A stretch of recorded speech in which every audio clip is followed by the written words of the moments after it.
How has personality factored into my unwritten rules of work research? The short answer is I have not included that in my research yet. But let me tell you why. Because some other research has. So I researched the unwritten rules of work for the working class. I've always included race and gender differences in there, but I've also recently included neurodivergence. So most of my research questions have been on what are work cultural norms that you had to learn as you moved up in your career, and then looking at how it differs between groups. This was brand new, so a lot of my research has had to dive into what these rules are and measuring group differences. And so the surveys are already longer than I would want because we had to generate the items and reduce them. The thing about culture is that it is very strong and it influences individual behavior. Everything is person and environment. Let's talk about this with the unwritten rule of compliance, which is not being able to speak up and being expected to be a yes person, even if you are asked a question, instead of answering honestly. In writing my book chapter on this, I consulted the research on employee voice and employee silence, when employees speak up or when they don't. And this recent meta analysis did find that people who are more extroverted are more likely to speak up. That's not very surprising.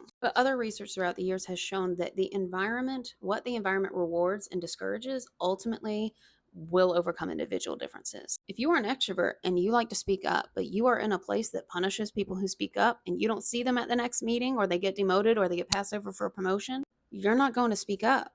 Not because you don't want to, not because you're not an extrovert, but because the environment has told you it's not acceptable. And Americans, we really like to think everything is individualistic, but nobody is above being swayed by their environment. And if you think you are, I dare you to wear a bikini in your church.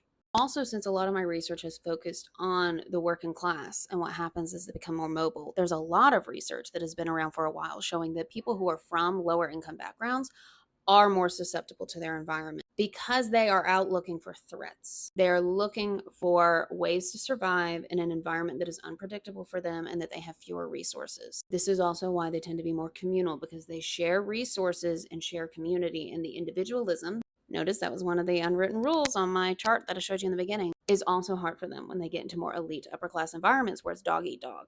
So I'm not against personality differences. I don't think that I wouldn't find any. It just hasn't been the priority in my research because so much of it has found that the climate that you are in matters, especially in a work environment where the rewards and punishments are determined by the climate.